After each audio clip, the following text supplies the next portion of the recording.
여러분은 그 인간에게 있는 이 감정에 대해서 어떻게 생각을 하십니까? 감정은 좋은 것일까요? 나쁜 것일까요? 이렇게 흑백으로 물으면 안 되죠, 그렇죠? 좋기도 하고 나쁘기도 하고. 그래요. 참 좋은 감정들도 있고요. 그렇지만 사실 보면은 참 우리를 좀 힘들게 하는 감정들도 때로는 이런 감정은 좀 없었으면 좋겠다. 왜 나는 이렇게 걱정이 많지? 정말 나는 좀 화를 좀 분노가 좀 들어올랐으면 좋겠다. 왜 이런 또 어떤 상황에서도 좀 내가 좀 침착하고 뭐 요즘식으로 얘기하면 좀 쿨했으면 좋겠다. 뭐 이런 마음도 다 갖고 계시죠, 그렇죠? 저도 그런 마음이 정말 이런 이 감정만 없었어도 내가 조금 더 정확하게 생각하고 조금 더 잘 따져보고 좀 잘했을 텐데라는 후회를 주는 그런 경험들도 있는 것이 사실이 아닌가 합니다. 바로 오늘은 이제 오늘부터 앞으로 한 3주 정도 걸쳐서 감정에 대해서 좀 함께 생각을 해보려고 합니다. 그래서 뇌과학적인 측면에서 이 감정이라는 것이 어떠한 것인지 그 의미가 무엇인지를 같이 찾아가 보면서요. 또 그것을 통해 주시는 하나님의 어떤 축복 은혜도 같이 깨닫는 그런 시간이 되기를 소원합니다. 이 뇌과학적인 측면에서 그 감정을 보면은요. 감정이라는 건 일단 쉽게 얘기하면은 운에서 이렇게 받아들이는 게 감정이죠, 그렇죠? 우리의 인간의 좌뇌 우뇌는 이제 귀가 따갑게 들으셔서 잘 아시죠, 그렇죠? 좌뇌는 우리 어떤 의식 세계를 담당하고 있고요, 어떤 생각, 어떤 합리적인, 이성적인, 논리적인 어떤 그런 판단들, 뭐 이런 분석들, 생각을 감당하고 있는 게 우리의 좌뇌가 되겠고요. 이 우뇌라는 것은 이제 어떤 그런 무의식에서 오는 정보를 담당하는 거죠. 그러니까 무의식에서 감정이 만들어지게 되고, 그래서 주로 그 무의식에서 만들어진 감정을 처리하는 것이 우뇌다라고 보시면 될 것입니다. 자, 그런데 여기서 우리가 한 가지 먼저 좀 정확하게 좀 인식을 해야 될 게 뭐냐면은, 여러분 그 좌뇌에서 만들어진 생각은요, 사실은 우리가 좀 꾸며낼 수가 있어요, 그렇죠? 우리가 꾸며낼 수 있어요. 우리의 생각을 가지고, 의도를 가지고 거짓을 만들어낼 수 있고 과장을 할 수도 있고요. 우리 성도들은 그러지 않는 줄 믿습니다. 저만 그러죠, 그렇죠? 어찌됐든 하여튼 이 생각이라는 것은 우리가 이렇게 하여튼 만들어내고 우리가 스스로 의도를 가지고 뭔가 이렇게 뭔가 만들어낼 수 있는 것이라고 한다면은, 근데 여러분 감정이라는 건 그렇지가 않다라는 거예요. 이게 무의식에서 만들어지기 때문에 우리의 생각을 가지고 어떤 내가 의도를 해가지고 이런 감정을 만들어내야지, 이렇게 해서 만들어지는 게 감정이 아니라는 거죠. 물론 뭐 연기를 할 수는 있을지 모르겠지만 진짜 내게서 느껴지는 감정은요, 내가 지금 또는 누군가가 느끼고 있는 어떤 감정이라는 것은 그게 어떤 감정이든 그거는 그 사람에게 진실된 거라는 거예요. 지금 그 사람의 어떤 무의식에서 만들어지는 감정, 그 사람의 어떤 그러니까 가짜로 우리가 의도를 가지고 만들어내는 게 아니라 누군가 어떤 감정을 가지면 그거는 그 사람에게 진짜라는 것이죠. 그러니까 예를 들면은 이제 제 딸아이가 얼마 전에도 얘는 하여튼 걱정과 근심이 되게 많아요. 걱정과 근심이 되게 많은데 그런 걸 보면 부모 입장에서 보면 되게 답답하거든요. 그런 쓸데없는 걱정을 왜 할까? 그래서 저는 쓸데없다고 생각을 하지만, 그렇지만 그 아이에게 있어서 지금 근심하고 걱정하는 그거는요, 그거를 얘가 거짓으로 만들어내거나 꾸며내거나 그런 게 아닌 걔에게는 진짜라는 거죠. 진짜 감정. 지금 그 아이가 느끼고 있는 진짜 감정이다. 여러분 일단 첫 번째로 기억해야 될 것은, 그래서 감정이라는 것은 무의식에서 만들어지는 것이고요. 무의식에서 만들어지는 것으로 그 감정 자체는요, 그게 긍정적인 감정이든 부정적인 감정이든 그 당시에 그 사람에게는요 참된 것이다. 진실한 것이다. 이것을 좀 기억을 하셨으면 좋겠습니다. 그리고 또 하나 좀 우리가 좀 알아야 될 것은 뭐냐면은, 자, 그런데 우리가 보면은 우리의 생각을 만들어내는 이 의식의 영역은 주로 우리 인간의 존재 중에 이제 혼이 담당을 한다고 볼 수가 있어요. 그러니까 우리의 그러니까 정신이 담당하고 있는 거죠. 그래서 우리는 우리의 정신을 가지고, 우리의 혼을 가지고 우리 의식 세계 안에서 우리의 생각을 이제 만들어내는 역할을 감당을 하게 됩니다. 자, 그런데 그럼 무의식은 우리의 뭐가 담당을 할까 했을 때 보면은요, 이것을 하여튼 그 뇌과학적인 측면과 또 성경의 가르침을 가지고 이렇게 볼 때, 우리의 인간에겐 영이 있지 않습니까? 영이 주로 거하는 것, 영이 주로 담당하는 영역이 바로 무의식이라는 거예요. 무의식이라는 거. 그래서 사실 우리가 혼이 있다, 우리 인간에게 혼이 있다라는 건 우리가 모든 인간이 다 인정을 합니다. 왜냐하면은 혼이 있다라는 건 우리가 그냥 생각할 수 있으니까. 내가 생각하고 내가 혼의 존재는 우리가 인식할 수 있으니까. 왜냐하면은 이게 의식 가운데 있기 때문에 혼의 존재는 인식이 된다라는 거죠. 근데 영이라는 것은 사실 대부분의 사람들이 진짜 영이 있나? 진짜 내가 이제 영적 존재라고 얘기하고 뭐 영이 있다고 얘기하는데 도대체 어디 있을까? 사실은 잘 모르는 게 사실입니다.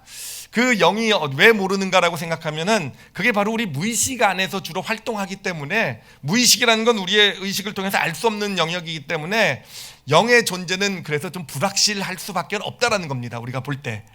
근데 여기서 이제 중요한 건 뭐냐면은 요 두 가지를 한번 잘 생각을 해보세요. 첫 번째는 어떤 그런 그 감정이라는 것은 무의식에서 만들어져요.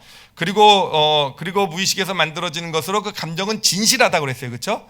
두 번째는 어떤 영에서 활동하고 있는 무의식에서 활동하고 있는 것이 바로 우리의 영이라고 말씀을 드렸어요. 그렇죠? 그러면 이 성경 구절 한번 잘 보시기 바랍니다. 고린도전서 2장 11절 말씀을요 한번 잘 보세요. 우리 같이 한번 앞에 부분만 좀 보도록 할게요. 뭐라고 되어 있냐면은 사람의 일을 사람의 속에 있는 영 외에는 누가 알리오라고 되어 있단 말이에요. 사람의 일을, 그러니까 어떤 한 사람이 있으면 그 사람의 일, 어떤 곳에서는 사정이라고 번역을 해놨더라고요. 그러니까 그 사람의 진짜 사정, 그 사람의 진짜 문제, 그 사람의 진짜 어려움, 이것을 아는 것은 우리의 무의식 안에 있는 영밖에는 없다라고 성경이 얘기하고 있다라는 겁니다. 다시 말하면 우리의 혼은요, 우리의 혼을 가지고 생각을 해요. 내 문제는 이거고 나는 이걸 해야 되고 나한테 지금 필요한 건 이거고, 우리는 우리의 혼을 가지고 내가 필요한 것, 해야 될 것 이렇게 판단하고 있지만 성경이 볼 때요, 우리의 혼은요 우리의 진짜 문제를 알지 못한다라는 겁니다. 그럼 누가 알고 있느냐? 무의식에 자리 잡고 있는 영이 진짜 안다라는 거예요. 그러니까 우리의 영만이 진짜 내 문제를 알고 있다라고 성경이 얘기하고 있다라는 것입니다. 그러면 우리가 여기서 아주 정말 중요한 사실을 발견해낼 수 있는데 뭐냐면요, 생각해 보세요. 무의식 안에 있는 내 영이요, 나의 진짜 사정을 알고 있어요. 내 문제가 무엇인지, 지금 나를 힘들게 하는 게 무엇인지, 지금 내가 갖고 있는 어려움이 무엇인지 내 영이 알고 있어요. 그렇죠? 알고 있는데 여러분, 무의식에서 만들어지는 게 뭐라고 그랬습니까? 생각이라고 그랬습니까? 감정이라고 그랬습니까? 감정을 만들어낸다 그랬어요. 그래서 무의식에서 감정을 만들어내서 그것을 우리의 운에다가 공급을 해준단 말이에요. 그렇죠? 그러면은 요 감정은 뭐겠습니까? 요 감정은요, 바로 이 감정이라는 것은 우리의 진짜 사정 문제를 알고 있는 무의식에 있는 영이요, 바로 우리 운에다가 전달해주는 바로 소통의 언어라는 거예요. 소통의 언어. 우리 생각은요, 우리의 혼은요, 어떤 논리적인 말, 언어, 우리가 가지고 있는 언어 시스템을 가지고 어떤 그런 소통을 하지만 우리의 영은 우리와 어떻게 소통을 하냐? 우리의 영은요, 바로 감정을 가지고 우리 영이 알고 있는 진짜 우리 삶의 문제가 무엇인지를 우리 영이 알고 있잖아요. 그것을 우리랑 소통해서 알려주기를 원하는데, 너 진짜 문제는 이거야. 너 지금 이런 어려움이 있어. 이거가 너한테 해결돼야 될 거야. 너에게 진짜 필요한 건 이거야. 알려주기 위해서 영이 사용하는 것이 바로 감정이라는 겁니다. 그래서 운의 감정을 탁 줌으로써 그것을 통해서 우리의 문제, 우리의 어떤 지금 필요한 것을 영이 알려주고 있다라는 것이죠. 이것을 비유를 통해서 설명해 보면요, 아주 쉽게 이해할 수가 있어요. 여러분, 자동차 보면은 운전석 앞에 보면 계기판이 다 있는 거 아시죠? 그렇죠? 계기판에 여러분 불이 들어오면 좋아하십니까? 싫어하십니까? 왜 싫어하시죠? 계기판에 예를 들면은 엔진 오일이 부족하다는 불이 딱 들어왔어요. 그러면 기분 나쁘시죠, 그렇죠? 예를 들면 휘발유가 다 떨어졌다는, 그래서 반짝반짝하는 불이 지금 아까부터 30분째 들어오고 있어요.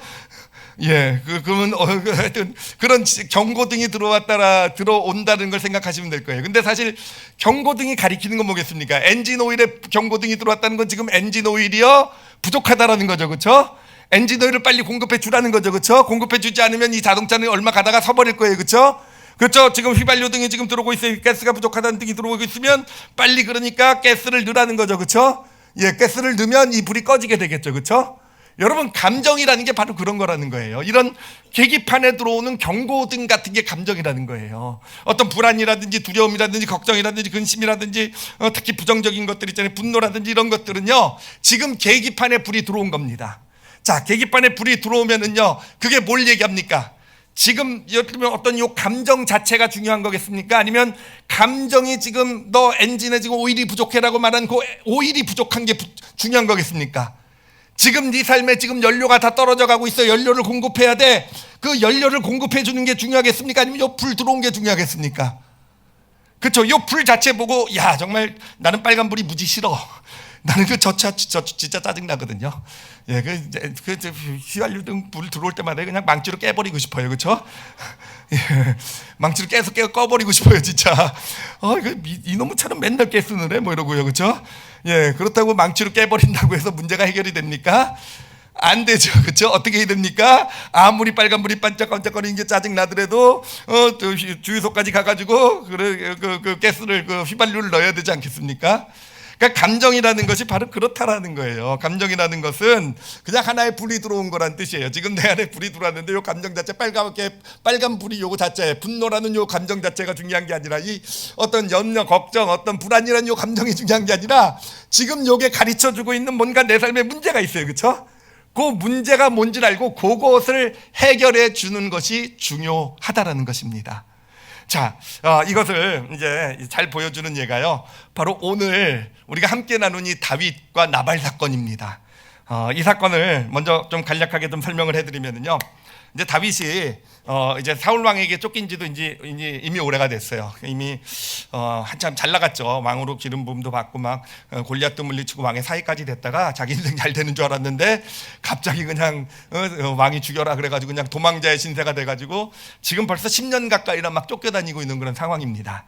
네, 하여튼 쫓겨다니다 보니까 또 부하도 많이 생겼어요. 나름 다윗이 유명하니까 주변에 이제 하여튼 뭐 지명수배자인지 범죄자인지 뭐 깡패들인지 모르지만 하여튼 600명이나 되는 사람이 이제 다윗 주변에 몰려 들어오게 돼요. 그래서 다윗이 600명이라는 사람을 데리고 이제 쫓겨다니기 시작하게 됩니다. 자, 그런데 600명 부하가 생기면 뭐 해야 됩니까? 이 사람들을 먹여 살려야 될 거 아니에요. 그렇죠? 이 600명의 이 사람들을 데리고 이거 정말 다윗도 정말 혼자 살기도 귀찮은데 정말 이거 정말 600명 정말 좀 괴로웠을 거예요. 그렇죠? 근데 어떻게 먹고 살 수 있겠습니까? 600명이라는 사람 데리고 할 수 있는 일이 뭐가 있겠습니까? 딱 생각나는 게 산적질하면 되겠죠. 그렇죠? 예, 600명이나 되니 뭐 그냥 가가지고 마을 하나 그냥 약탈하고 뭐 이렇게 해가지고 먹고 살 수도 있겠지만 다윗이 그럴 수는 없잖아요. 그렇죠? 이스라엘에 그래도 대장군까지 지었던 다윗이 어떻게 그렇게 합니까? 그래서 다윗이 선택한 일이 뭐냐면은요, 예, 그렇게 산적 노릇은 못하겠고 그래서 사설 경비대를 하자 이렇게 선택을 하게 된 거예요. 그래서 사설 경비대를 해서 그래도 그러면 어떻게 합니까? 이스라엘에 있는 어떤 지역에 살고 있는 어떤 부자들의 어떤 재산을 지키고 보호해 주는 거죠. 그렇죠? 그렇게 보호해 주고 그 대가를 받으면서 이제 먹고 살려고 했던 거예요. 그래 가지고 이제 나발이라는 사람의 양떼를 보호를 해 주게 됩니다. 그래서 양떼를 잘 보호를 해 줘 가지고 양떼들이 무사히 다 도둑도 안 맞고 강도도 안 당하고 이제 양떼들이 잘 자랐어요. 근데 이제 이스라엘에 보면은요, 그 목자들에게는 양털 깎는 날이라는 날이 있어요. 그 양털 깎는 날이 이들에게는 추수감사절하고 똑같다고 보시면 됩니다. 그래서 이 양털을 깎는 날에는요, 양털 깎으면서 마을 사람들, 수고했던 사람들 다 불러가지고 그날 잔치를 하는 날이에요. 잔치. 자, 이제 양털 깎는 날이 왔어요. 그러니까 다윗도요, 자기의 부하들을 보낸 겁니다. 나발에게 보내가지고 우리가 지금 이렇게 저렇게 했으니까 우리한테도 좀 호의를 베풀어 달라. 우리도 잔치 함께 참석하겠다. 우리도 음식을 같이 나누자. 다윗이 되게 겸손하게 합니다. 나발에게 내 아버지요 막 이래요. 그렇죠? 그 다윗도 아부를 잘했던 것 같아요. 하여튼 다윗이 그래도 나름 높은 사람인데 하여튼 그렇게 이제 가서 부하들을 자기 함께했던 사람들을 보내가지고 요청을 했는데 나발이 어떻게 합니까?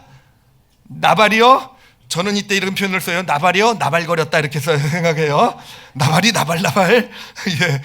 예, 나발이 뭐라고 합니까? 다윗을 완전히 무시해버리죠. 그렇죠? 나는 그런 사람 모른다. 다윗이 누구냐? 이새의 아들이 누구냐? 이새의 아들이라고 말한 적도 없는데 이새의 아들이 누구냐 그래요? 그러니까 알고 있는데 무시하는 거예요, 그렇죠? 알고 있는데 무시하면서 요즘 들어보니까 뭐 주인을 떠난 종이 있다고 하는데 뭐 이런 식으로요. 주인을 떠난 종 누굽니까? 사울 왕을 떠난 다윗을 지금 비꼬고 있는 거잖아요, 그렇죠? 내 음식, 내 가족들, 내 일한 사람들 나눌 음식을 이름도 모르는 그런 불황하고 같이 나눌 수 없다라고 이렇게 얘기를 합니다. 여러분이 다윗이라면 기분이 어떻겠습니까? 그렇죠. 정말 이제 이 소식을 들은 다윗이요 정말 분노를 하게 돼요. 분노를 하게 돼서 오늘 말씀을 보니까 자기 부하 600명 중에 400명에게 무장을 시키고요. 그리고 이제 나발을 이제 죽이러 나를 이렇게 깔바 그래 가지고는요. 이제 나발을 죽이러 가요. 죽이러 출발하게 되는 게 이제 오늘 우리가 읽은 내용이 됩니다. 자, 그런데 이제 이 여기까지의 내용을요. 우리가 아까 조금 전에 배웠던 내용하고 적용을 해 보면은요. 자, 지금 다윗은 어떤 그 분노라는 어떤 그런 감정이 올라왔어요. 그렇죠? 그래서 분노라는 어떤 감정이 올라왔는데 우리가 배운 것에 따르면 분노는요 지금요 어떻게 보면요 이게 하나의 경고등이라 그랬어요, 그렇죠? 이 경고등이라는 것은 뭐가 잘못된다는 겁니까? 다윗에게 뭔가 잘못된 게 있다라는 거예요. 다윗 안에 뭐가 문제가 있어서 들어온 게 경고등이에요, 그렇죠? 빨간 경고등입니다. 지금 분노라는 경고등이 들어온 거예요. 그런데 다윗은 지금 이걸 어떻게 처리하고 있습니까? 그 자신에게 있는 문제를 돌아보지 않고 경고등이 분노의 경고등이 딱 들어오니까 그걸 가지고 어떻게 처리합니까? 이 분노를 해결하기 위해서 나발을 죽이겠다고 얘기하고 있는 겁니다. 이거는 뭐랑 똑같은 거냐면은 휘발유에 그 경고등이 들어왔다고 해가지고 기분 나쁘다고 해서 휘발유 그 불을 깨버리는 것과 똑같은 행동을 하고 있다라는 거예요, 그렇죠? 지금 다윗은 이제 사실은 이렇게 봐야 되는 거죠. 사실은 정말 이것이 가리키는 이 분노가 진짜 가리키는 자신의 문제를 보고 이거를 해결해야 되는데 해결을 못하고 있다라는 것입니다. 자, 그런데 여러분 여기서 우리가 진짜 중요한 사실을 하나 볼 수 있는 것은 뭐냐면은 이 감정, 부정적인 감정이라는 것은 경고등이라는 게 맞아요. 경고등이 맞는데 그런데 문제는 뭐냐면 내 스스로 그것을 경고등으로 보질 못한다라는 거예요. 우리가 한번 분노에 휩싸이게 되면, 우리가 한번 원망에 휩싸이게 되면, 우리가 한번 누군가를 미워하기 시작하게 되면요, 누군가 때문에 자존심이 한번 상하게 되면은요, 그러면은 우리는요 온 마음이 바로 내 그 감정에 가 있으면서 이 감정을 일으킨 뭔가 외부에다가 모든 핑계를 돌리는 게 우리의 모습이라는 겁니다. 여러분 정말로 그렇지 않습니까? 정말 그렇지 않습니까? 저만 그런 겁니까 또?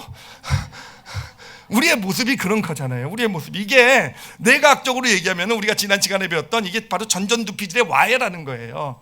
그러니까 우리가 어떤 평소에 아무 문제가 없이 사는 것처럼 보이고 합리적이고 논리적이고 다 모든 정보를 다 잘 받아들여서 잘 평가해서 판단해가지고 살아가고 있던 우리도 어떤 이런 주도적인 감정이 올라오게 되면 그러면은요 올바로 생각할 수 있는 능력이 상실되게 된다는 거예요.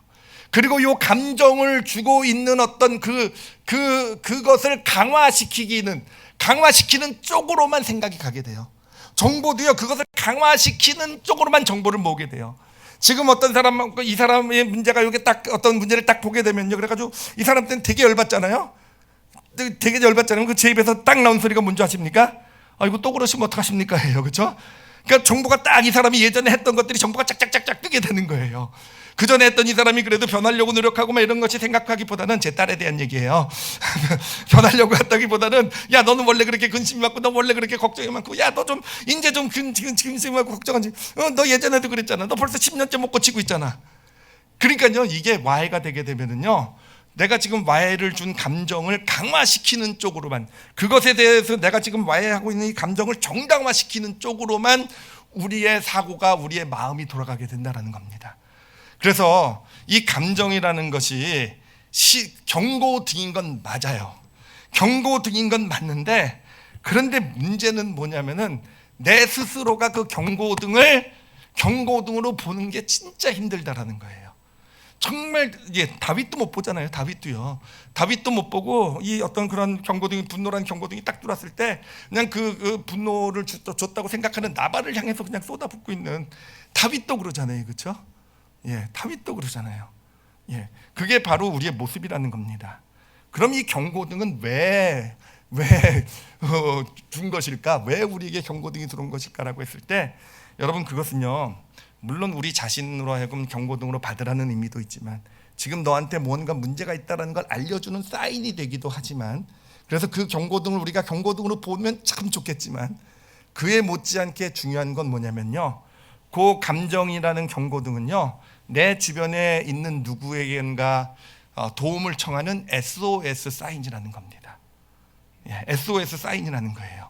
그러니까 누군가가 지금 어떤 그런 근심 걱정 막 너무 그러고 있고 불안해하고 두려워하고 있다라는 것은 지금 지금 경고등이 들어온 건데, 바로 그 경고등은 주변에 있는 나를 향해서 날 좀 도와달라고, 날 좀 도와달라고 그런 SOS 사인을 보내고 있는 게 바로 이 감정이라는, 특히 부정적인 감정이라는 경고등이 된다라는 것입니다.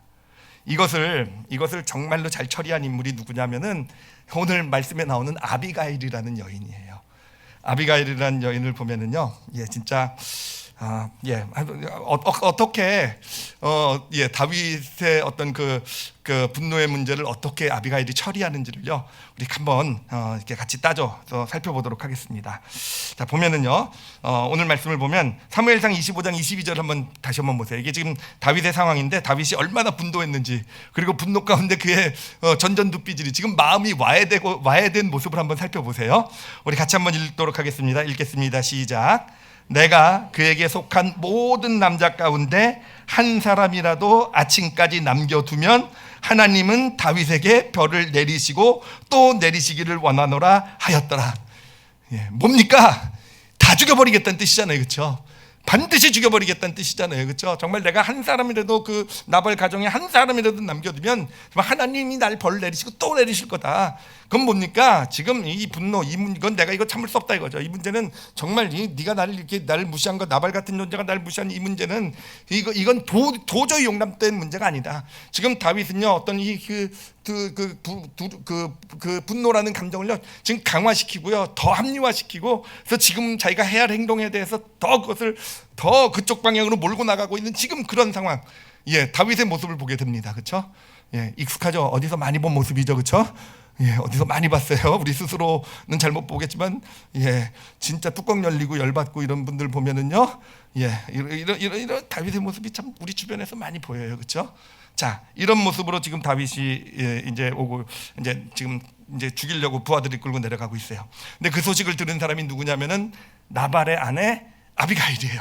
그래서 아비가일이요, 이 다윗을 향해 나오게 됩니다. 다윗을 향해 나오게 되면서 다윗에게 말을 하게 되는데, 다윗에게 한 첫 번째 말이 있어요. 사무엘상 25장 25절을요, 아비가일이 어떻게 말하고 있는지, 아비가일의 한번 지혜를 한번 보세요. 어떻게 다윗의 이 분노라는 경고등을 처리하고 있는지를 생각하시면서 한번 25장 25절 같이 읽겠습니다. 시작. 원하옵나니 내 주는 이 불량한 사람 나발을 개의치 마옵소서. 그의 이름이 그에게 적당하니 그의 이름은 나발이라. 그는 미련한 자니이다. 여종은 내 주께서 보내신 소년들을 보지 못하였나이다. 여러분, 지금 그 아비가일이 뭘 하고 있습니까? 아비가일이 뭐 하고 있죠? 지금 남편 뒷담화하고 있어요, 그렇죠? 지금 아비가일이 뭘 하고 있냐면은, 아비가일은요, 지금 다윗이 지금 하고 있는 행동이요, 사실은 다윗만 모르고 있지 주변에 누가 봐도 너무한 행동이라는 건 다 알만한 그런 행동이에요. 좀 무시당했다고 해가지고 어떤 그런 한 그 가족을 다 몰살시킨다는 그 말이 됩니까? 그런데 아비가일은요, 그것을 가지고 당신이 한 행동이 옳습니다, 틀립니다 따지고 있지 않아요, 그렇죠? 옳습니다, 틀립니다 따지고 있지 않고요, 진짜 아비가일이요, 당신은 나중에 보면 아비가일이 다윗의 진짜 문제가 뭔지를 알고 있어요. 아는 것을 알게 됩니다. 당신의 진짜 문제는 이건데 왜 딴 데다가 이 문제를 해결하려고 하십니까?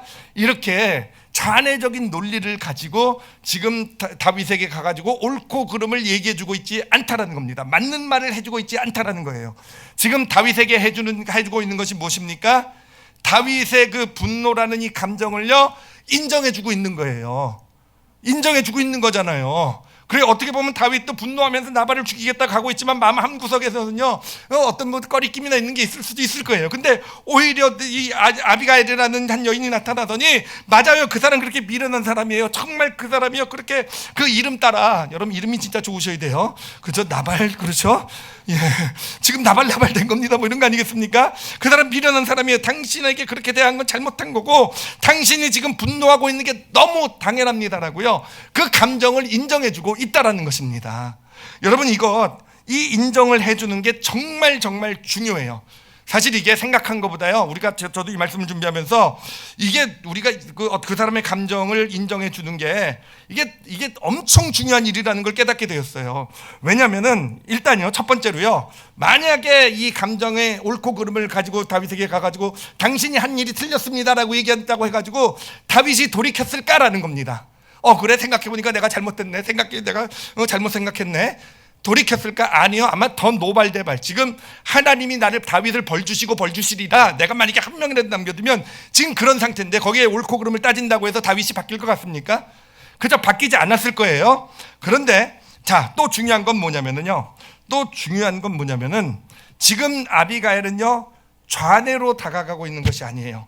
좌뇌를 가지고 옳고 그름, 생각을 가지고 옳고 그름을 따져주는 게 아니라 지금 다윗을 우뇌로 접근하는 겁니다.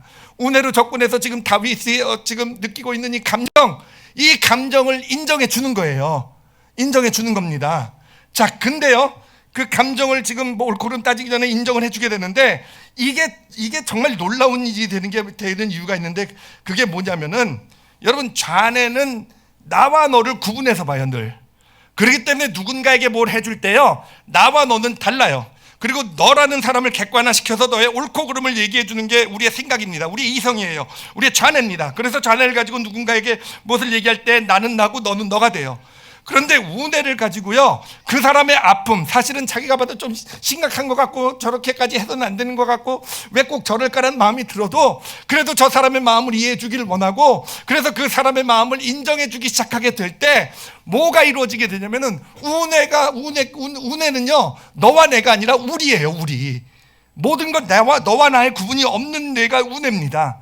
그러니까 이 다윗과 예를 들면 아비가일이요, 우뇌로 연결이 되기 시작하는 겁니다. 그래서 인정해 주면은요, 뭐가 되냐면은 우뇌에요, 그렇게 전달이 되게 되는 거예요.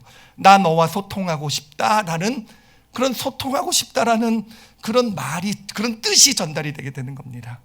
그래서 어떤 사람이 내가 볼 때 말도 안 되는 감정, 힘든 예를 들면 제 딸아이가 이번에 너무 걱정을 하는데, 걱정하는 것도 진짜 말도 안 되는, 지금도 사실 이해를 잘 못해요, 전에로. 뭐냐면 자전거 때문에, 공유 자전거인데 공유 자전거가 자기 핸드폰으로 잘 안 잠긴다라는 거예요. 그게 뭔 상관입니까? 지금 공부하래가, 그렇죠? 지금 공부에 집중해도 지금 모자랄 때가 지금 앉아가지고 30분 동안 자전거 때문에 마음이 힘들어하고 있는 거예요. 아까 잘 안 잠긴 자전거 때문에. 제가 열 받겠습니까? 안 받겠습니까?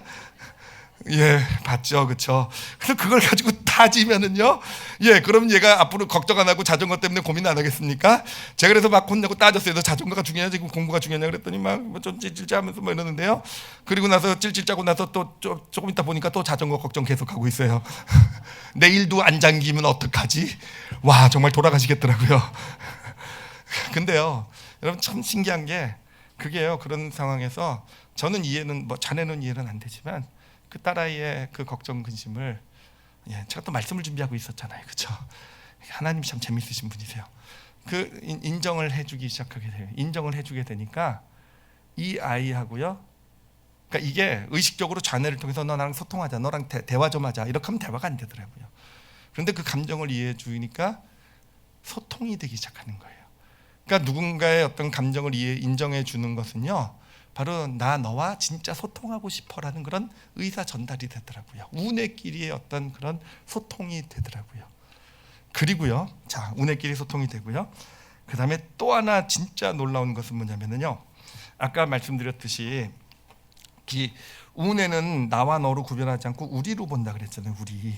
우리로 보게 되면서 내가 누군가의 마음을 인정해 주잖아요.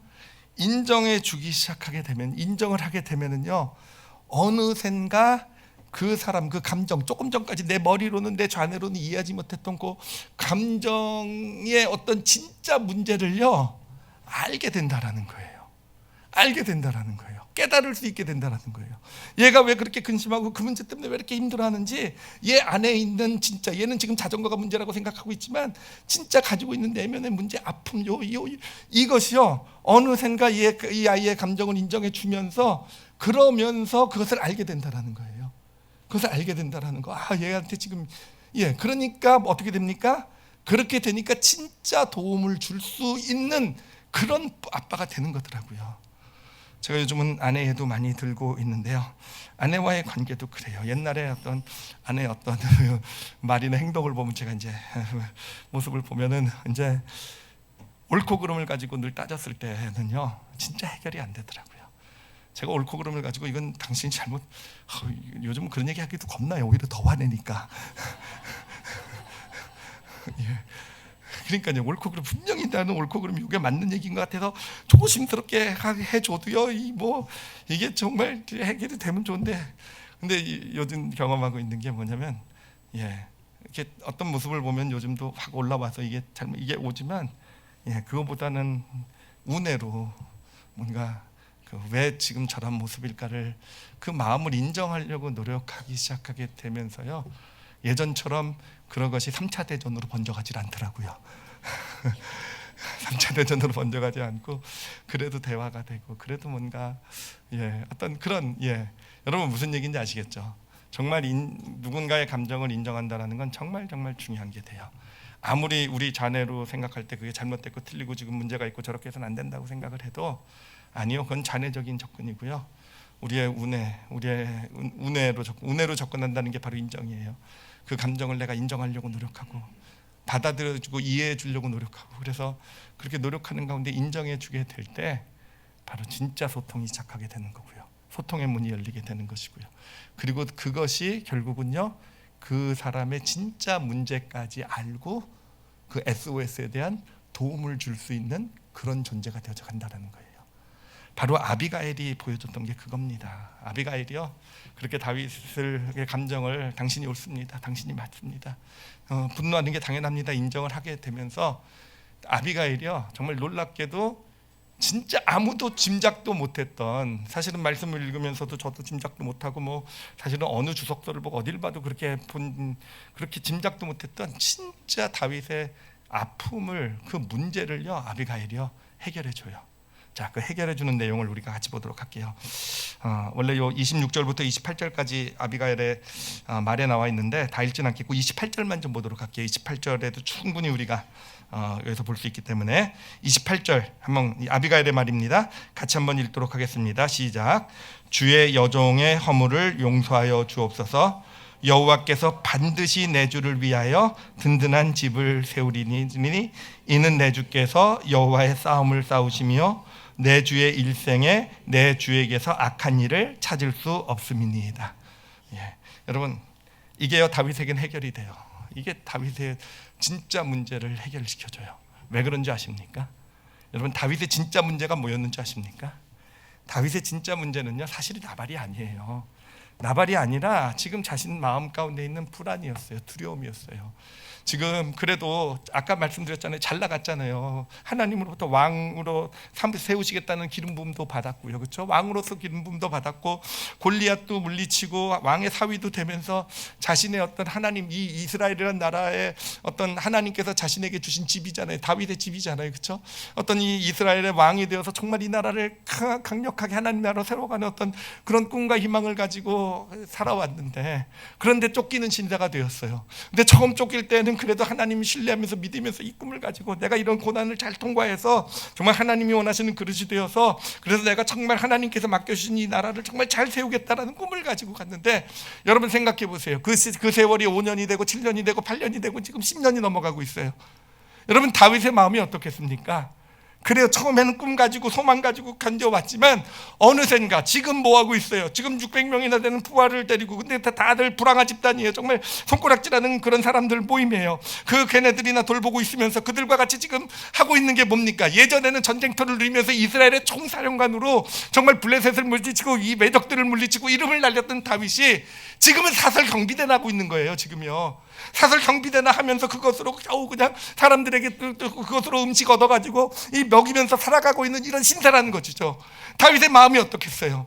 그래요. 그 마음 가운데 불안과 두려움이 있는 거예요. 그냥 내 인생은 이걸로 끝이 아닌가? 정말 그래, 어렸을 때 정말 내가 하나님께서 나를 왕으로 기름 부으시고 그랬을 때 정말 내가 가졌던 꿈과 소망이라는 것은 그냥 어린 시절에 한때 꿈이었고, 지금 내 인생을 보니까 내 인생 그냥 이대로 그냥 이렇게 사설 경비대 노릇이나 하면서 그냥 이 사람들이랑 같이 있으면서 이렇게 살아가는 게 내 인생이 아닌가?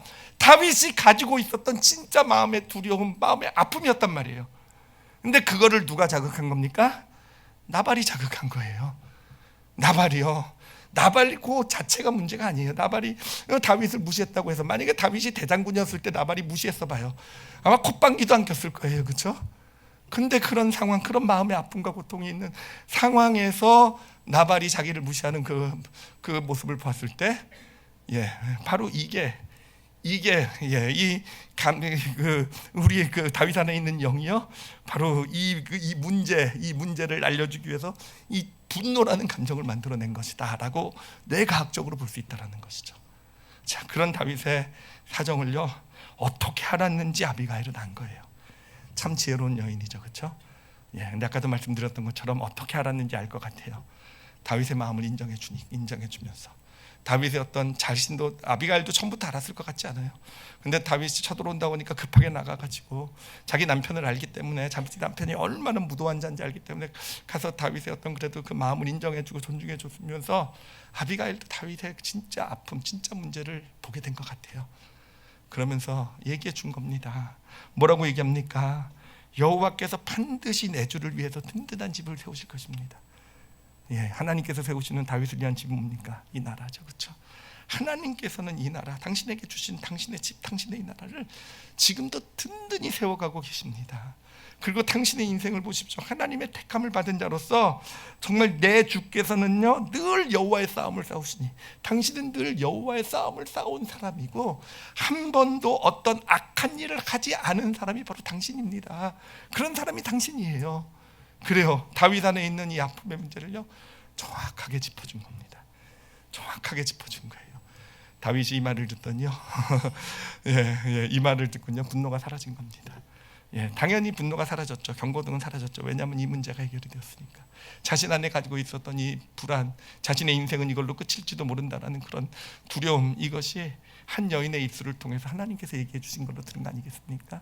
너 집은 내가 지금도 짓고 있고, 너는 이제까지 잘 걸어왔고 앞으로도 잘 걸어갈 것이다.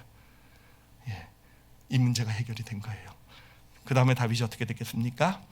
다윗이 뭘 했겠습니까? 나발이 그 이후로 죽어요. 다윗이 죽는 게 아니라 혼자 이제 죽게 되는데, 그 이후로요 아비가일을 아내로 삼게 돼요. 예전에는 다윗도 참 여자를 좋아한다 생각을 했는데, 이렇게 지금 보니까 여러분, 아비가일 같은 아내가 필요합니다. 진짜요. 우리 주변에 아비가일 같은 사람이 필요해요.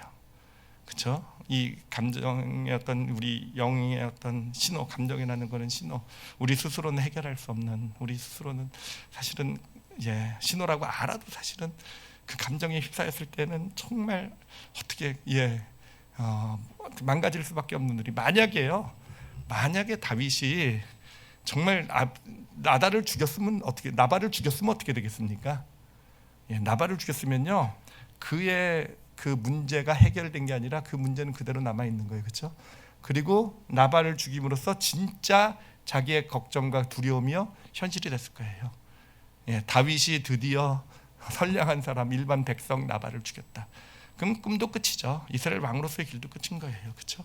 그러니까 엔진 오일에 불이 들어왔다고 해서 오일을 갈지 않고 불을 뚝 꺼버리면은요, 자동차는 얼마 갈지 모르지만 곧 스탑해버리는 거잖아요. 똑같은 거예요. 다윗이 만약에 나발을 죽였으면요, 분노의 불은 빨간 불은 껐을지 모르지만 그의 삶은요 그것으로 끝이 났을 겁니다. 근데 이 아비가일의 어떤 지혜로운 이런 어떤 운의 소통이죠. 그 소통 가운데서 다윗은 그 문제를, 진짜 문제를 해결하게 되고요. 그리고는요 이제 보면은요 다윗이요 이스라엘을 떠나요. 블레셋으로 갑니다. 제일 중요한 나라예요. 다윗이 왕이 됐을 때 가장 큰, 어떻게 보면 대적이에요, 대적. 그 나라에 가서 자신의 미래를 이제 또 준비하기 시작하게 되는, 그리고 나서 2년 후에 사울 왕이 죽고 이스라엘의 왕이 되는 그런 놀라운 축복의 길을 걸어가게 되는 것입니다. 자, 오늘 말씀에서 우리가 기억해야 될 것 정리해 드릴게요. 첫 번째는요, 감정이라는 것은 운의 소통의 언어라는 걸 꼭 기억해 주셨으면 좋겠어요. 여러분, 우리 안에 어떤 부정적인 감정이 올라올 때 이거는요 운의 소통의 언어예요. 그러니까 사실 쉽지는 않아요.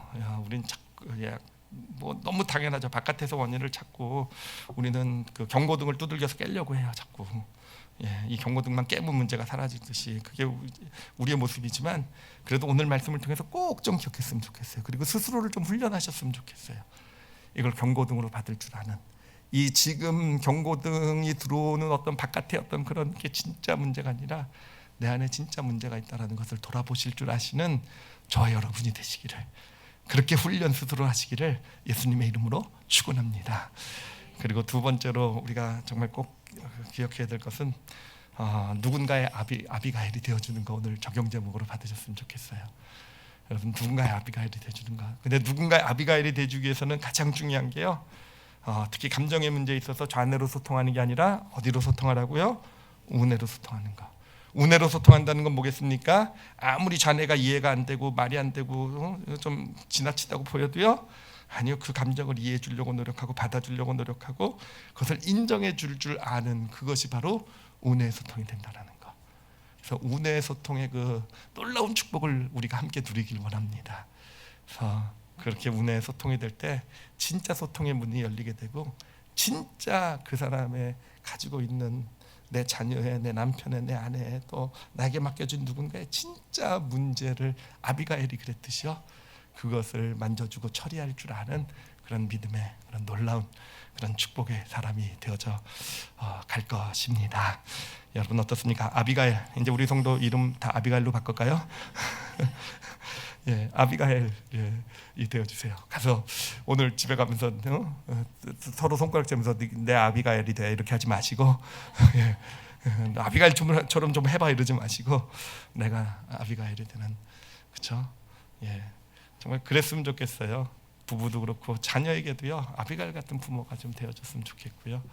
교회가 그랬으면 좋겠어요. 모임 같은 데서 할 때 좌뇌를 가지고 따지고 옳고 그름을 가지고 따져주는 어떤 그런 우리 올리브교회 모임들이 아니라 우뇌로 서로 인정해주고 진짜 이 안이 그래서 문제 해결이 되는, 우리 자녀들, 아이들, 다음 세대들을 볼 때도요, 좌뇌를 가지고 우리의 경험, 우리가 알고 있는 지식들 가지고 그 옳고 그름만 가지고 아이들을 이렇게 감시의 눈으로 보는 우리가 아니라 그것을 좀 넘어서서 정말 그 아이의 어떤 우뇌를 통해서 좀 그 아이들과 진짜 소통하고 그 아이들의 아픔을 만져줄 줄 아는 우리 올리브교회 교회 학교가 좀 될 수 있었으면, 우리 모든 성도들이 참 그런 역할들을 이 땅을 살아가면서 하나님의 부르심인 줄 압니다.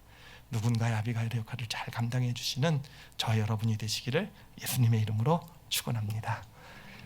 기도하시겠습니다. 기도하실 때요, 오늘은 먼저 자신의 마음을 좀 한번 돌아봤으면 좋겠어요. 혹시라도 최근에 누군가를 향해 정말 쉽지 않은 힘든 마음을 가진 적이 있으십니까?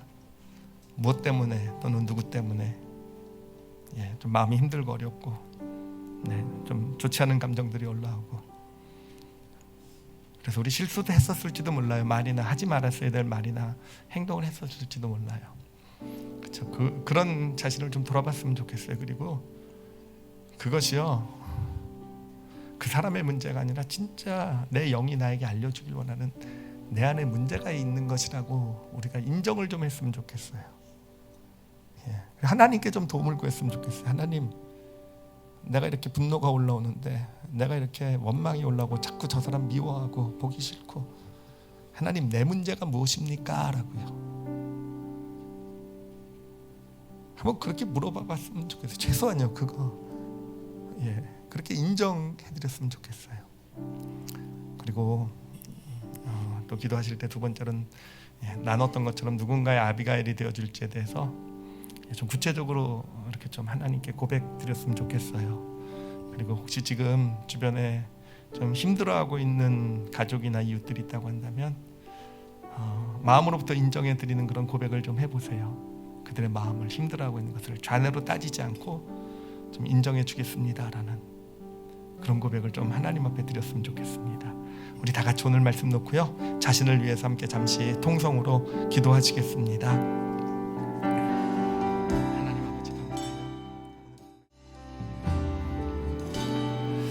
하나님 아버지 감사합니다.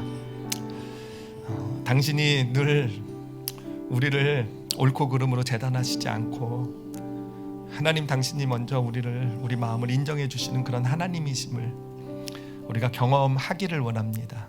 아버지, 우리가 믿음의 길을 걸어가며 참 하나님을 잘못 알고 있을 때 알아온 것 같아요. 하나님 예수님은 안 그러셨잖아요, 그렇죠? 예수님은요 그 마음을 먼저 인정해 주셨고, 그래서 그 마음을 받아들였을 때 정말 놀라운 예수님의 지혜와 능력이 나타나지 않았습니까? 하나님, 우리가 그 하나님을, 그 예수 그리스도를 만날 수 있길 원합니다. 그래서 아버지, 우리의 참 연약함 가운데서 하나님 오히려 그것을 당신 놀라운 은혜와 사랑으로 치유하시고 회복하시는 당신의 그 능력을 보게 하여 주시옵소서. 아버지, 그리고 우리도 예수님이 그러셨던 것처럼, 또 오늘 말씀에서 아비가일이 그랬던 것처럼 잘 배웠습니다, 깨달았습니다, 이제는 실천하게 하여 주시옵소서. 감사드리며 예수님 이름으로 기도드렸사옵나이다. 아멘.